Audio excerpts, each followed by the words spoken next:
Se estima que más del 80% de la energía consumida en el mundo proviene de la combustión de combustibles fósiles, del carbón, del petróleo y del gas natural. Un panorama al que hay que añadir la generación de electricidad procedente de centrales nucleares e hidroeléctricas, con lo que el mercado energético está casi ocupado por completo.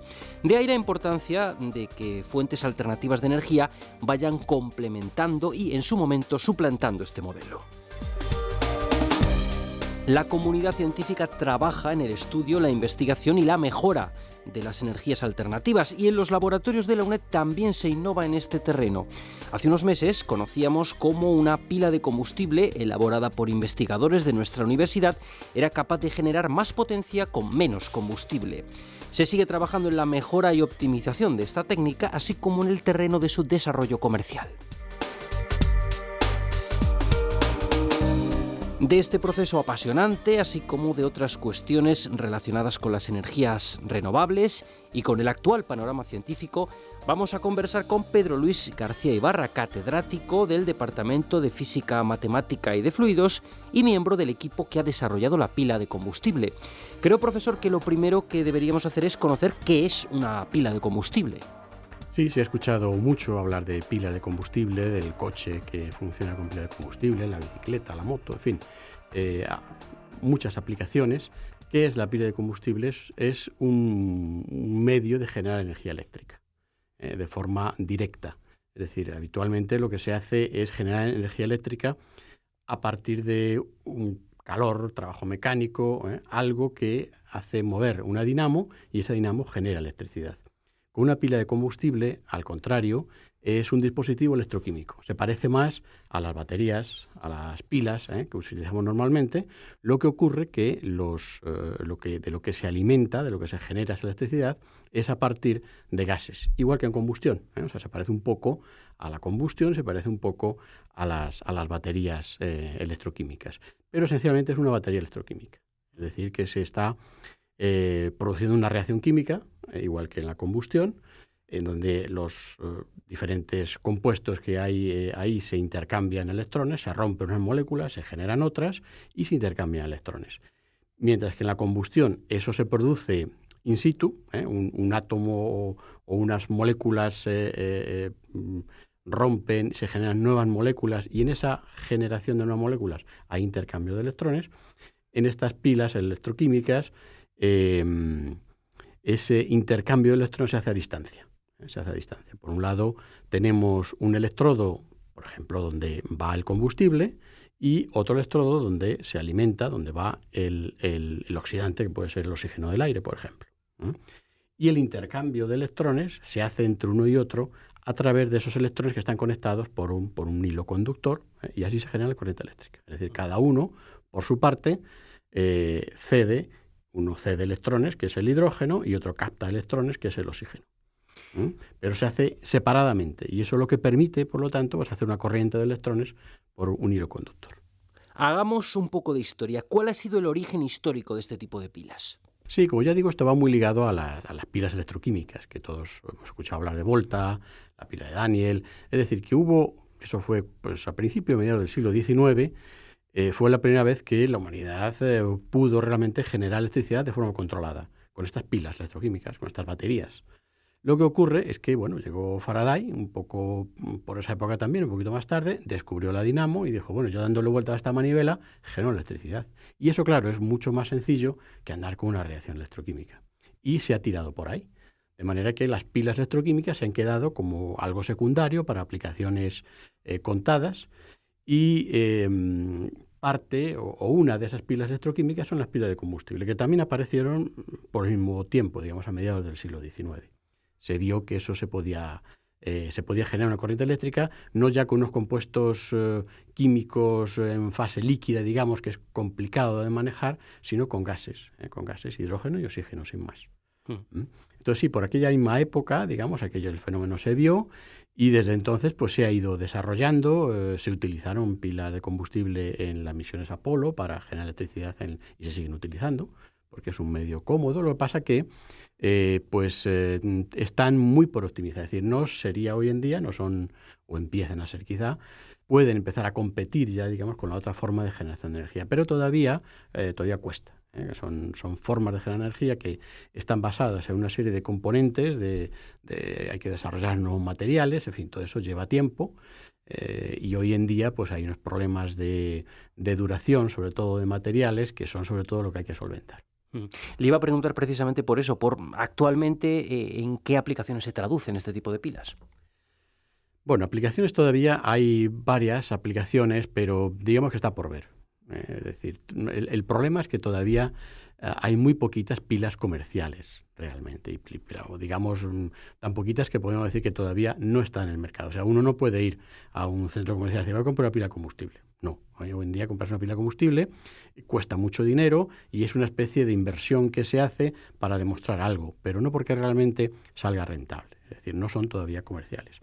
¿Por qué? Pues porque lo de siempre, cuando una cosa empieza, no hay mercado para ello, por lo tanto las unidades se hacen de una en una, cuestan muy caras y luego además, pues ya digo que el problema que hay es que no son competitivas en cuanto a duración, es decir, los materiales que tienen duran todavía poco, Pensemos que un motor, por ejemplo, si estamos pensando en alimentar un coche con una pila de combustible, pues bueno, pues un motor de acero, de aluminio, en fin, eso es robusto. Mientras que una pila electroquímica con unos compuestos poliméricos, con unas membranas, en fin, con unos sistemas delicados, pues eso, en fin, no dura lo mismo, no es tan robusto. Y en eso es en lo que hay que trabajar, en conseguir que el sistema sea suficientemente seguro y fiable durante un cierto número de horas que ya le haga competitivo con el motor de combustión interna, por ejemplo.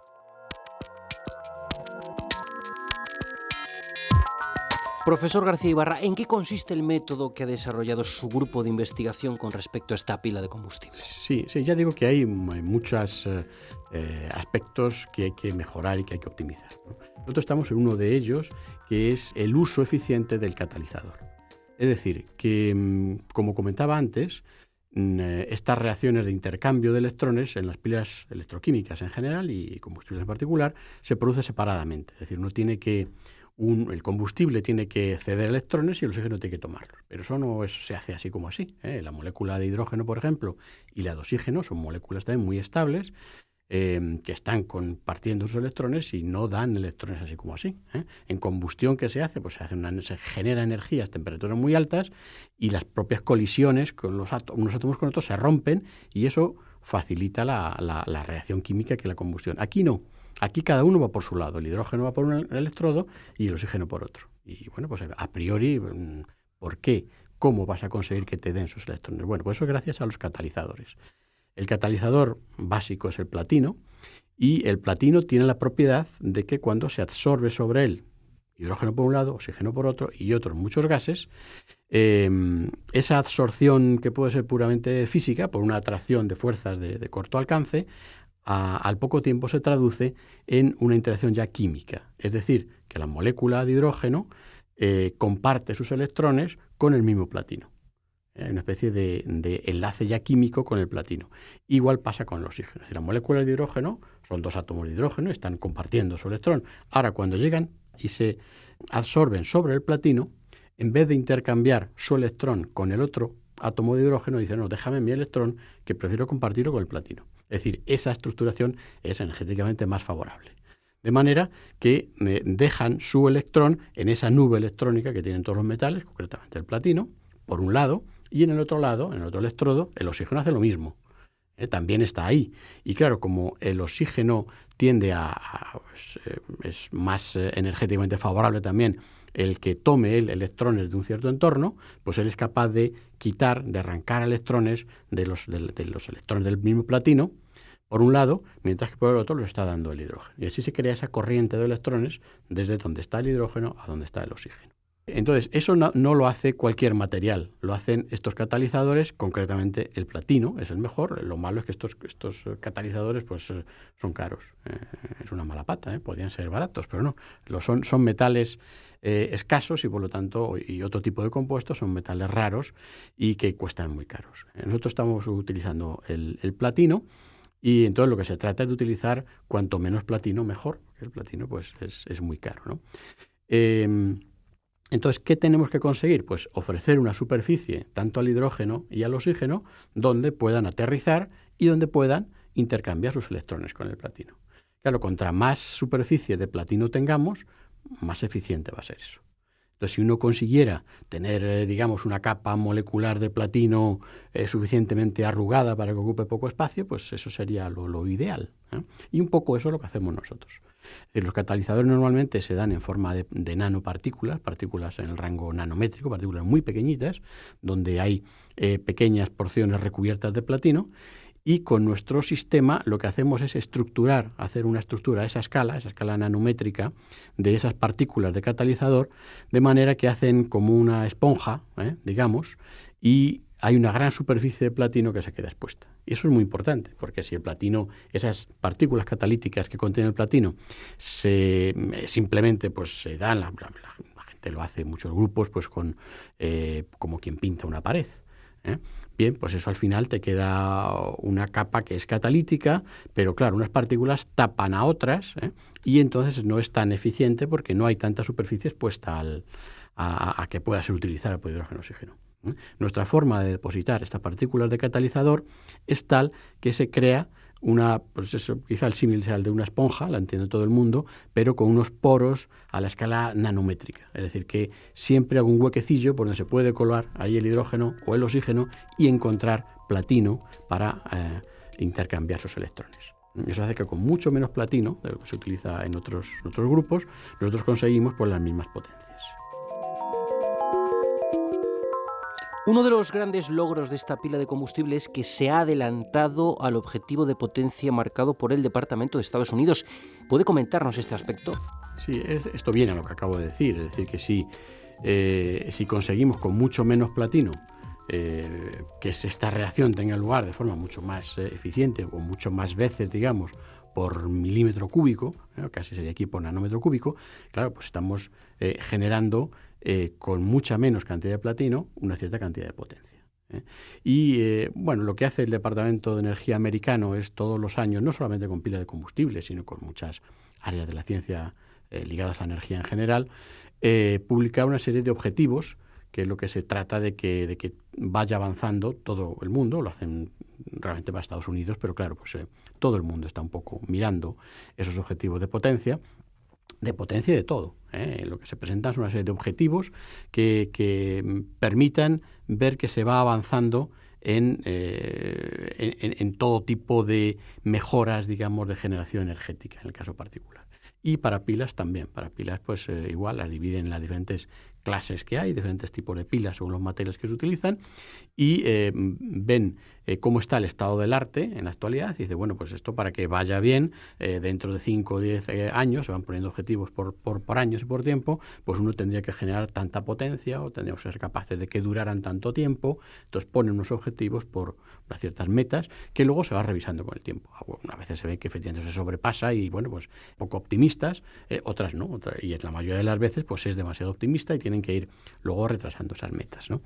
Entonces, bueno, pues una de estas metas era el objetivo de potencia que se tenía que lograr por gramo de platino, digamos, y bueno, pues eso con nuestra forma de depositarlo lo superamos ampliamente en algunas condiciones. Generamos hasta 30 kilovatios por gramo de platino, sería por donde andamos ahora, y bueno, eso dentro de unos días a lo mejor me he quedado ya corto, porque vamos superándolo. Eso hace que si fuéramos capaces de luego implementarlo a nivel comercial, pues con a lo mejor un par de gramos de platino podría funcionar un coche de 60 kilovatios. Pero claro, faltan muchas etapas, digamos. Esto es todavía a nivel de laboratorio. Estamos todavía en un desarrollo incipiente, ¿no? Desde el punto de vista, lo comentábamos antes fuera de micrófono, de la patente. ¿Qué camino se está un poco siguiendo con la patente de este tipo de pila de combustible? Bueno, el que se hace normalmente, es decir, se ha solicitado una patente aquí en España y luego se prepara para solicitarla en el extranjero, digamos. Claro, eso como es caro, las patentes, sobre todo cuando se quiere mantener una patente en diversos países extranjeros, pues no se hace realmente hasta que no haya realmente un interés económico de una empresa que quiera, pues o bien comprarla, o en fin, o hacerse cargo de pagarla o lo que sea. Entonces estamos en ese punto en el que lo tenemos preparado para cuando haya un interés realmente de alguna empresa, pues se puede hacer. ¿Todavía se puede hablar de algún interés o todavía esto no está...? Bueno, hay algunos, sí, incluso aquí en España. Mismamente también hay una empresa que posiblemente pues utilicemos esta producción de este elemento de las pilas en breve. Quizá dentro del año que viene, si vuelves a invitarme aquí, pues te pueda dar más noticias de esto. El año que viene es desde luego un horizonte muy cercano, pero yo le quiero preguntar, estamos hablando de algo que es todavía, decíamos, una técnica incipiente. ¿Cómo ve el futuro a más largo plazo de este tipo de tecnologías? Bueno, ya cuando hablar a largo plazo, pues es sacar la bola de cristal. Y hay tantos factores que juegan en estas cosas que, bueno, siempre uno puede pues hacer un poco de ciencia ficción, ¿no? Tecnoficción en este caso, ¿no? Es bonito y tal. Pero no hay que, en fin, hay que pensar que lo más allá que puede ir uno es estos objetivos de meta y de potencia del DOE. Ir más allá, pues es bueno, es hablar por hablar. Entonces, bueno, ¿dónde entraría estas pilas de combustible? Pues entrarían en toda una revolución energética que habría que hacer. Se va a hacer, pues deberíamos hacerla. O sea, hay que pensar que la humanidad, el número de personas que habitamos en el planeta, pues va creciendo con el tiempo, y eso es así, va creciendo, cada vez hay más. Luego la necesidad de energía aumenta a ese ritmo y aumenta a un ritmo mayor. Porque claro, todos queremos más. Todos aquellos países que están todavía con desarrollo, subdesarrollo, infradesarrollo, lógicamente, pues es esperable y deseable que alcanzar un desarrollo similar al nuestro, ¿no? Por lo tanto, esa demanda de energía no crece simplemente como crece la población, sino a mayor ritmo, porque todos queremos que en todo lugar del mundo, todas las sociedades, pues tengan a su disposición la misma cantidad de energía que disponemos nosotros. Luego hay una exigencia de generación de energía que aumenta muy rápidamente.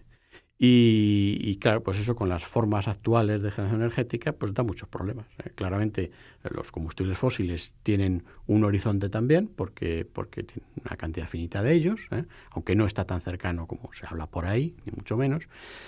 Y luego la segunda cuestión es uso de combustible fósil implica generación de CO2, es decir, calentamiento global, en fin, que luego hay otro tipo de problemas al láteres, ¿no? Con el uso de los combustibles fósiles que se evitarían si uno utiliza todas estas energías renovables, donde entra aquí las pilas de combustible, cuyo combustible por excelencia sería el hidrógeno. Luego habría que generar hidrógeno, y eso para un país como España es doblemente importante, porque por un lado pues dejarías de comprar petróleo de fuera, no tenemos petróleo, aquí que sepamos, ¿no? Hasta ver que hagan prospecciones por ahí por Canarias, los canarios pues no están contentos, ¿no? O sea, efectivamente, producir nuestro propio petróleo, primero no podemos, y si pudiéramos pues tendría sus problemas también. Entonces la alternativa sería generar hidrógeno con energías renovables. A partir de energía eólica, a partir de energía solar, se puede generar hidrógeno, y ese hidrógeno utilizarlo luego de la mejor manera posible. Una buena forma de utilizarlo sería como combustible en pilas de combustible. Pero es que eso ya implica todo un cambio muy profundo en la estructuración energética de nuestro país, y nuestro país no puede ir solo. Eso quiere decir Europa, eso quiere decir todo el mundo. ¿Cómo se hará finalmente esto? Pues quién sabe.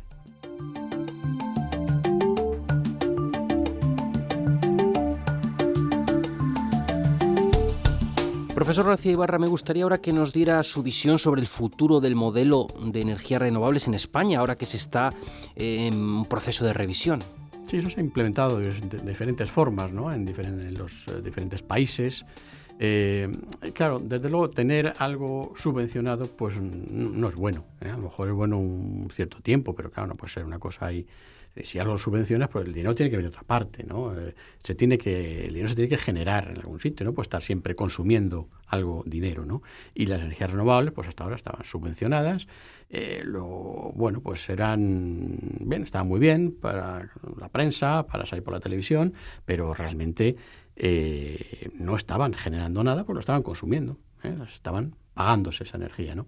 Entonces, hasta que no sean competitivas realmente con los otros medios de generación de energía, pues esto no puede funcionar. No se debe de subvencionar, se debe dar ayudas y con unas metas claras en tiempo para que realmente esas ayudas luego se devuelvan. Es Es decir, se tiene que ser competitivo. Y hasta que no se sean competitivos, pues no viene a cuento lanzarlas al mercado, porque no son competitivas y por lo tanto eso ya no es mercado, están distorsionando el mercado. Entonces hay que desarrollarlas y en ello nos va mucho, ya he dicho los problemas que hay, nos va mucho, no hay que, al contrario, hay que poner todavía más empeño y más esfuerzo que el que ahora están utilizando. Pero no en lo que sería una especie de aplicación comercial, porque es que no están ahí, no están en el mercado, no son competitivas. Entonces lanzar una cosa que cuesta 10 y entonces el Estado paga 5, pues, ¿a dónde vamos? ¿No? Eso es engañar. Bien, ahora que se habla también de la necesidad de invertir más en investigación para cambiar modelos productivos, en fin, todas esas cuestiones que están ahora mismo en el debate público, ¿cómo ve la investigación que se desarrolla en España en el contexto actual también de crisis? Pues eso no se puede ver más que de una manera y es mal, ¿eh? O sea, claramente nuestro país, que ya de siempre ha arrastrado una financiación del I+D por debajo de la media europea, bastante bajo la media europea, y que poco a poco, pues efectivamente íbamos avanzando algo. Claro, cuando ha llegado esta época de crisis, todo eso se ha ido al traste, ¿eh? O sea, ahora mismo la situación es crítica. Muchos grupos puede que desaparezcan. Y esto es un problema muy grande. Es decir, esto no es, bueno, pues espérate un poquito, dentro de unos años esto va mejor y empezamos. No, o sea, una cosa cuando no la alimentas suficientemente tiempo se muere, ¿eh? Y una vez que se ha muerto ya no resucita. Entonces, regenerar grupos que pueden acabar ahora, eso puede llevar luego décadas otra vez. Entonces, un esfuerzo que se ha hecho muy grande desde los años 80 aquí en España, que era generación de unos grupos que eran competitivos, y todavía lo son competitivos a nivel mundial, pues como esto dure un poco más, vamos a ir para atrás, pero a marchas aceleradas. Esto se puede colapsar. O sea, el problema en el que estamos ahora es muy grave. Y ya que estamos, es también habitual que se hable en los últimos tiempos de fuga de cerebros. Nuestros jóvenes científicos tienen a veces que irse fuera de España porque aquí no encuentran oportunidades. Quería preguntarle, dada su trayectoria en el extranjero, ¿cómo son percibidos nuestros investigadores fuera de aquí? Sí, os puedo contar ahí mi apreciación personal, ¿no? Yo estuve preparando mi tesis en Francia, luego he estado muchas veces en Estados Unidos, sobre todo, y esas son las dos referencias sobre todo que tengo de estancias de años, ¿no? En ambos países, ¿no? Y puedo decir que allí, vamos, los españoles éramos muy apreciados por la formación que teníamos en general. La formación que se ha dado aquí en España es muy buena, comparada con la que hay en otros países. Es decir, es difícil acabar una carrera, o era difícil, ¿eh? Estoy hablando en la era pre-Bolonia, ¿eh? La formación era muy buena, era una formación muy completa, era duro acabar la carrera, pero uno acababa con una formación muy amplia. Y eso era muy apreciado fuera. Y la gente, bueno, hay cantidad de españoles que se han quedado, muy poquitos pues han podido volver, y otros han quedado por ahí porque han dado, bueno, que hayan dado batallas, que han demostrado pues que tenían unos conocimientos estupendos, ¿eh? Es decir, que el problema aquí en España no es la de formación, la formación de personal investigador, ¿no? El nivel que digo aquí hasta ahora era muy bueno. Después de Bolonia ya veremos, pero hasta ahora era muy buena. Y por supuesto cuando íbamos fuera, pues ahí estábamos como todos o más. Y por lo tanto todos los que han querido ir fuera y trabajar fuera no han tenido problemas, todos han encontrado sitio fuera. Luego otra cosa es volver. Volver aquí, pues uno encuentra pues, la cruda realidad de esa baja inversión que ha habido hasta ahora, pero bueno, pues con ilusión se va tirando un poco y ahora estamos otra vez pues volviendo a la era pre-años 1980, es decir, aquí no hay muy poquito que hacer y la gente, claro, no queda más remedio que ir afuera, porque el problema, como digo, no es la formación de personal investigador, sino luego dónde va a parar esa gente. Es decir, aquí en España no tenemos, el problema no es no es la formación, no es la formación en las universidades, sino la etapa que hay hasta lo que sería luego entrar en una etapa comercial, en trabajar en una empresa. Faltan empresas, realmente las empresas que tenemos aquí, que funcionan pues, los hoteles para los turistas y poco más. Es decir, aquí lo que se ha desarrollado es una economía alrededor de lo que teníamos más fácil, que es el turismo, y hasta hace muy poco pues hacer casas con ladrillos, ¿no? Pero estamos muy por detrás todavía en lo que es desarrollo de nuevas tecnologías, y eso es lo que hay que hacer, un esfuerzo muy superior al que se ha hecho, que pueda absorber, que sea capaz de absorber a todos los científicos y profesionales, ingenieros que están continuamente formándose en nuestra universidad. Pero no lo hay, no hay mercado para esa gente, y esa gente, por tanto, pues se tiene que ir fuera, y más en la situación en la que hay ahora. Pues si le parece, para ir cerrando, como la razón que nos traía aquí a este programa era esta pila de combustible de alto rendimiento, si le parece, para recapitular, podemos glosar alguna ventaja o algunas ventajas y algún inconveniente de la pila, y ya cerramos el programa. Sí, las ventajas de utilización, si fuéramos capaces de tener pilas de combustible que duraran el tiempo suficiente y que fueran suficientemente baratas, las ventajas son que generan electricidad y casi nada más, ¿eh? Digamos que el subproducto de esa generación de electricidad es vapor de agua, ¿eh? Luego, si pudiéramos reemplazar, fuéramos capaces de reemplazar todos los coches de una ciudad como Madrid, por ejemplo, o Barcelona, estas grandes urbes con millones de coches, actualmente generando CO2, y no solamente CO2, sino partículas de hollín, los podríamos sustituir ya por automóviles que funcionaran con pilas de combustible, pues tendríamos unas ciudades con vapor de agua, es decir, mucho más sanas, y sin duda, pues las ventajas ahí son innegables. Luego, además, todo esto tendría que ir ligado, como he dicho antes, a una generación de hidrógeno a partir de energías renovables autóctonas, es decir, sería ya combustible autóctono, no deberíamos depender de la compra de combustible del exterior. Es decir, que en ese caso, pues todos son ventajas, ¿eh? ¿Qué inconvenientes tiene? Pues si funciona ninguno. El inconveniente que hay es que todavía, ya digo, no son competitivas, es decir, todavía no hay mercado para ellas porque son caras, ¿eh? Es el perro este que se muerde la cola, ¿no? O la pescadilla que se muerde la cola. Es decir, como casi no hay demanda, pues no puedo hacer muchas, y como no hago muchas, no hay demanda, ¿no? Entonces, intrínsecamente el problema que hay es que todavía hay un problema de materiales, claro, que hay que resolver. Hay que desarrollar nuevos materiales que hagan que estas pilas sean más baratas, más eficientes en general, que duren más. De esa manera podemos empezar a romper ese círculo vicioso, y empezar a despuntar por algún lado. Pues Pedro Luis García Ibarra, ha sido un placer. Muchas gracias por acompañarnos estos minutos. El placer ha sido mutuo. Gracias a vosotros.